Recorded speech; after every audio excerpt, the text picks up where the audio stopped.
Hello, and welcome to this week's special edition of What the Hell Just Happened, the vlog that lives in the moment. Okay, moment's over. I'm your host, Martin Ganapoler. Great thanks to those of you who submitted story ideas for the vlog this week.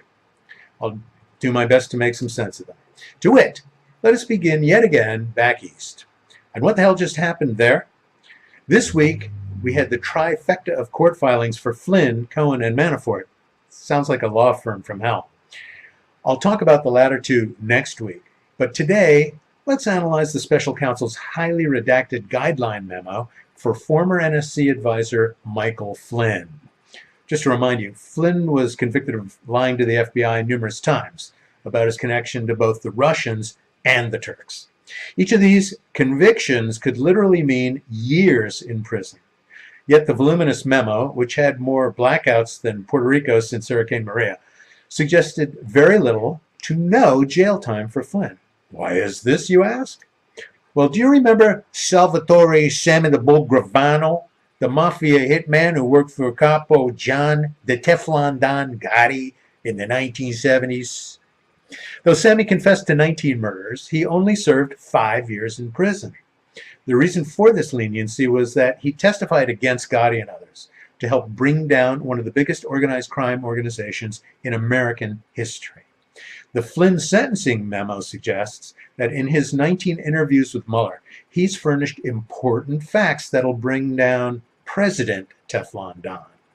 Watch for more indictments to come in the following weeks and months because we're not even remotely finished with this investigation. Thanks, April B., for this story. Next, we rent a pickup truck and drive down to North Carolina, whose state motto from the Latin is to be rather than to seem, which is ironic, since this is the state where one of the most egregious election tampering schemes was perpetrated. Here's what the hell just happened there. Apparently, a local political consulting firm named the Red Dome Group was hired by Republican congressional candidate and Baptist minister Mark Harris. He paid them about $430,000.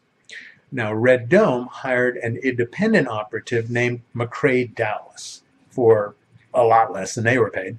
Dowless, a convicted felon for insurance fraud, was paid to go out to people's houses in Bladen County and collect their absentee ballots.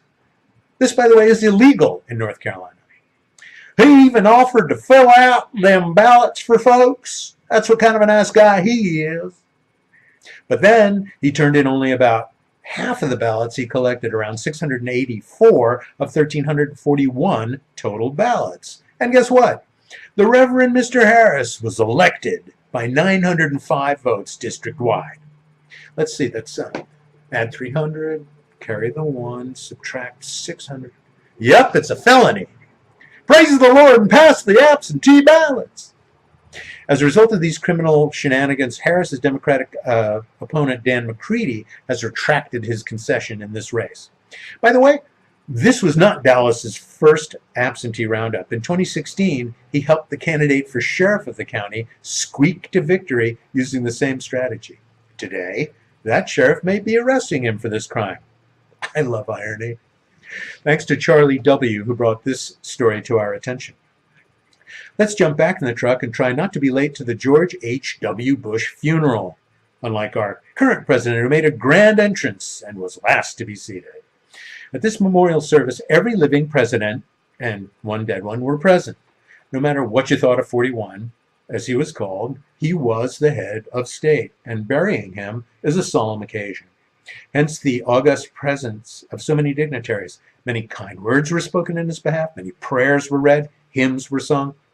This is a ritual that is and always has been shared at state occasions like this one. Yet Trump, the favorite son of the evangelical right, refused to recite the Apostles' Creed, the Lord's Prayer, nor did he sing any hymns. I guess he was looking for those 2 Corinthians. Thanks to Sandy M. for this story. Finally, we go to Fort Collins, Colorado, where last summer 8-year-old Marley Walker's dad, Cody, died from injuries due to a motorcycle accident. It'll be almost impossible for anyone to cope with a loss this great at any age.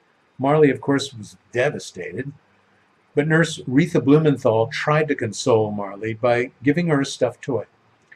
And just this act alone did seem to help the little girl.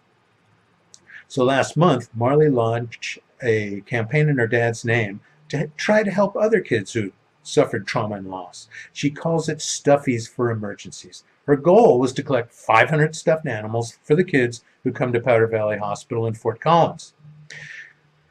People were so moved by this story of empathy that in a matter of days, 616 stuffies were donated.